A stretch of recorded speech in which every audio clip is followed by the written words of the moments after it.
Before we get out of here, we're going to change up the 2-minute warning and we're going to switch it up and talk about Anthony Edwards. We're going to talk about what Anthony Edwards has been talking about over the last week.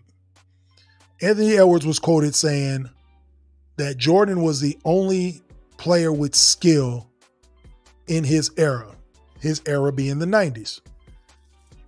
He also went on to say, I didn't watch that era. I'm 23 years old, 24 years old. He was born in 2001, so he's 23 years old. So he has no form of reference to yesteryear. But he also is just showing us his ignorance by not studying the game, right? I'm old enough to remember the 90s, the 2000s, the 2010s, and today's basketball. And when you think about it, his era is less skilled than the era of the 90s. And I'm going to break it down for y'all. Back in the 90s, everybody knows that Jordan was the greatest player. Cool. But to disrespect all the other great players that played in that era is crazy, right? Think about it this way. Anybody that doesn't understand or didn't watch 90s basketball, all they talk about, the physicality, they played dirty, blah, blah, blah. It's just hand checking. That's the difference. They couldn't shoot, all this stuff. For all my basketball players out there who understand this, when you get to play physical basketball, when you can play defense the way they played, when you can hand check, when you have to play in a half court, right? When you can camp out in the paint, doesn't it take more skill to be good? What are we talking about here? If it's harder to play a game, you have to be more skilled at it to be good at it, right? That's for anything, even in the NFL, in tennis, whatever sport you think it is. If it's harder to do, the best players at that sport probably have to be more skilled to succeed, right? Give you an example. In the 90s, when you played defense, you were able to hand check. It's not hand checking in the sense of you can just have your hand on them. You can literally guide players, your hands on their hip, and move them around. Derek Harper was one famously known for doing this, right? You can get up in people. You can be real physical with players because that was the style. That was basketball. That was the style of play. It didn't evolve to what it is now. You know, the aesthetics and people want to see high scoring. That came later, which is what Anthony Edwards is playing in now. I'm saying all that to say this. If you can play more physical defense on players, the skill set you have to get open, the footwork you need to have, right? The squaring up of the shoulders, reading pick and rolls, reading screens, right? Getting shoulder to shoulder on your screens. That's a skill set. You have to learn these things to play in that era. Getting open shots. It's not as easy to get open shots in a physical era. How do you create space?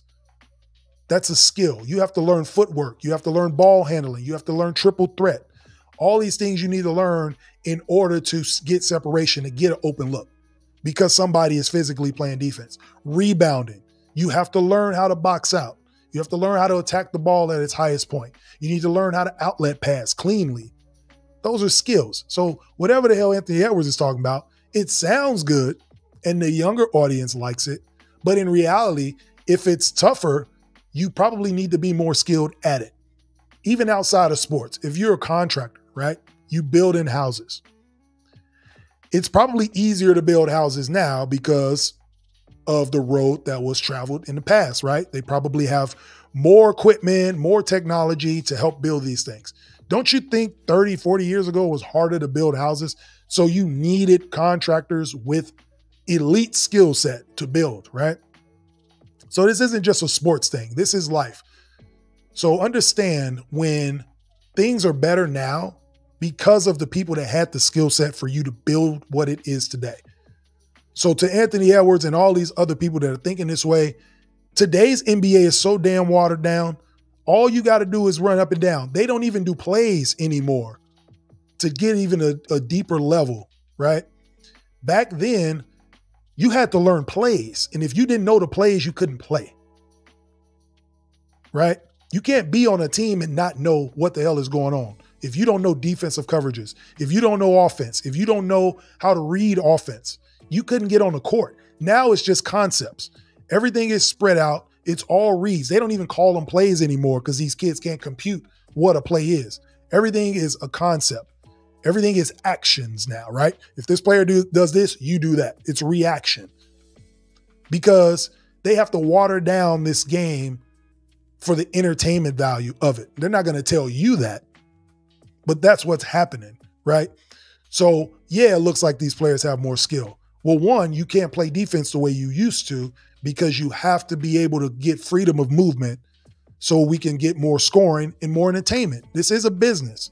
So I understand that side. But Anthony Edwards, you out of line if you think that those players weren't skilled back then. They're more skilled back then than you are now. All y'all do now is cone drills and go to AAU and do your workouts. They played 5-on-5 basketball. They learned how to play it. I grew up playing that way. So I'm not saying it just because like I grew up in that era, I'm defending it. I lived it. As a college basketball player, I had to have a certain skill set to get to that level. I couldn't just know how to shoot. I couldn't just know how to jump high. I couldn't just know sets or reads or actions. We had to learn plays. There were playbooks. That's a skill. You have to know what the hell you're doing in real time, in a real game, with defenders in your face, impeding your progress. You have to have the skills to execute. And you see it in the playoffs all the time, right? The best teams win in the NBA because the smartest teams win in the NBA because they execute. So until you get to that point, and all these other players that think Anthony Edwards is right and all these young people that's watching, understand that what you see now is entertainment basketball. And what you saw back then was skills. Because to play at that level back then, you had to have a skill set. You couldn't just run fast and jump high. Jordan was the outlier because he had both. You listen to people talk, and we saw the high flying and the dunking and all that, but they always tell you he was the most fundamental basketball player as well. But everybody else had to be fundamental. So I can't leave without shouting out the Hakeem Olajuwons, the Shaquille O'Neals, the Young Shaqs, the Isaiah Thomases, the Magic Johnsons, the Larry Birds, he couldn't jump over a credit card, and he's one of the most skilled players to ever play. So y'all got to chill out with this. We done with the 90s, or we done with they don't have skill. If y'all wasn't there, or if y'all are not students of the game, y'all can't speak on it. He contradicted himself by even saying, I didn't watch it. So that is the opinion of a 23-year-old that's playing basketball today. All right. So I want to thank y'all for tuning in tonight to the X-Factor Sportz Podcast on YouTube and Rumble. Be sure to like, share, subscribe, and follow. We're on all of the audio platforms, so check us out. If you like the gear, you can always go to the X-Factor Sportz store. You get every color shirt, any size, we got you. And then you can get the hats as well. These are coming gray and black. We will be back next week, episode 9. You don't want to miss. We are going to go down the list of week 1 matchups and who we think is going to win. This is the X-Factor Sportz Podcast. Peace.